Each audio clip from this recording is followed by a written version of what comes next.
একঘেয়েমি কুমড়ো খেতে খেতে আর ভালো না লাগলে স্বাদে নতুনত্ব কুমড়ো আর ডিম দিয়ে এই রেসিপিটি একবার তৈরি করে ফেলুন। ভাত বা রুটির সঙ্গে খেতে অসাধারণ লাগবে। বাচ্চারাও এই রেসিপিটি খুব ভালো খাবে। নমস্কার বন্ধুরা, ইউনিক শিল্পীস কিচেনে আপনাদের সবাইকে স্বাগত।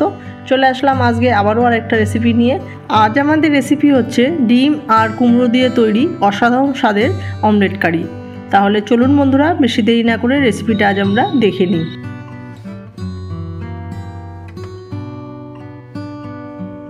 রেসিপিটি করার জন্য দেখুন বন্ধুরা, এখানে আমি 400 গ্রাম মতো কুমড়ো নিয়েছি আর নিয়েছি দুটো ডিম।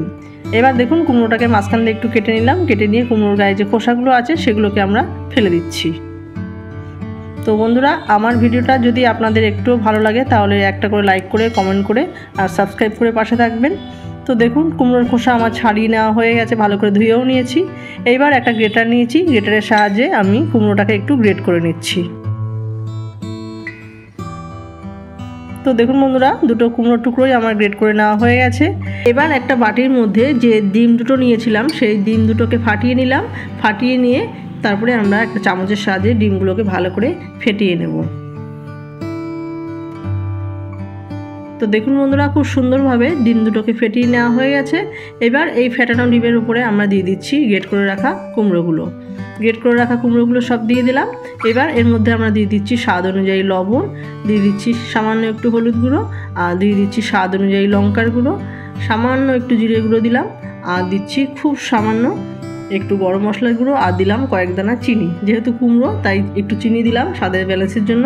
আর দিয়ে দিচ্ছি বাইন্ডিংয়ের জন্য 3 চামচ মতো বেসন। এবার খুব সুন্দরভাবে সব কিছুর সঙ্গে কুমড়োর সঙ্গে ভালো করে মাখিয়ে নেব। তো বেসনটা বাইন্ডিংয়ের জন্য দিয়েছি, অবশ্যই বেসনটা দিতে হবে যেহেতু ডিমের মধ্যে কুমড়ো মেশানো আছে, না হলে অমলেটটা ভালো হবে না। তো আমি 3 চামচ দিয়েছি, যদি আরও লাগে তাহলে আরও 1 চামচ মতো দিয়ে দেবো।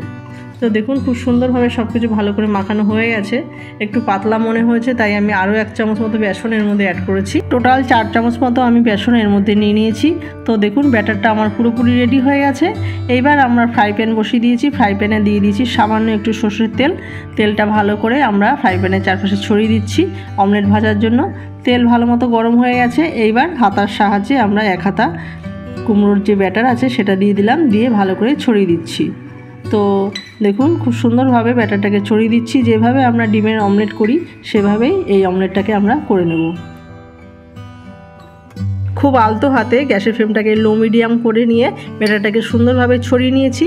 এইবার ফ্রাই প্যানটাকে একটুখানি আমি নাড়াচাড়া করে নিলাম। যে পাশে তেলটা জমা হয়েছিল সেই তেলটা চারপাশে ছড়িয়ে দিলাম, তাহলে ব্যাটারটার চারপাশে তেল ভালো মতো লাগবে আর অমলেটটা ভালো করে ভাজা হবে।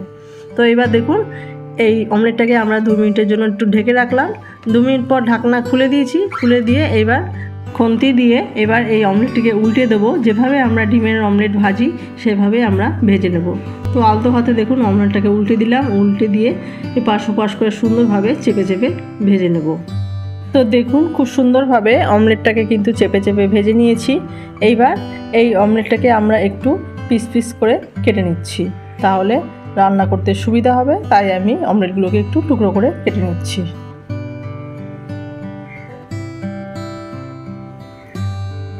অমলেটগুলো টুকরো করে কেটে নেওয়া হয়ে গেছে। এবার আবারও একটু উল্টে পাল্টে একটু ভেজে নিলাম। ভেজে নিয়ে তারপরে আমরা অমলেটগুলোকে সব তুলে নেব।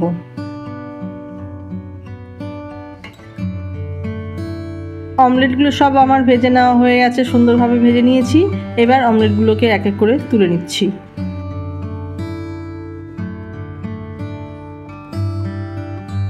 অমলেটগুলো তুলে নেওয়া হয়ে গেছে। এইভাবে আমরা যে বাদবাকি কুমড়োর ব্যাটার ছিল সেই বাদবাকি কুমড়োর ব্যাটার দিয়ে আবারও অমলেট বানিয়ে নিচ্ছি। অমলেট বানিয়ে নিয়ে আবারও একইভাবে আমরা অমলেটগুলোকে তৈরি করে নিচ্ছি।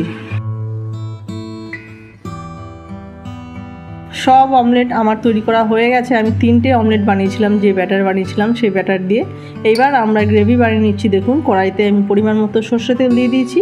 তেল ভালো মতো গরম হয়ে গেলে আমরা এখানে 2 মিডিয়াম সাইজের আলু ছোটো ছোটো টুকরো করে কেটে এর মধ্যে তেলের মধ্যে দিয়ে একটু নাড়াচাড়া করে ভেজে নেব। আলুর মধ্যে দিয়ে দিচ্ছি সামান্য একটু লবণ আর সামান্য একটু হলুদ গুঁড়ো। এবার আলুগুলোকে একটু লাল লাল করে ভেজে নিচ্ছি।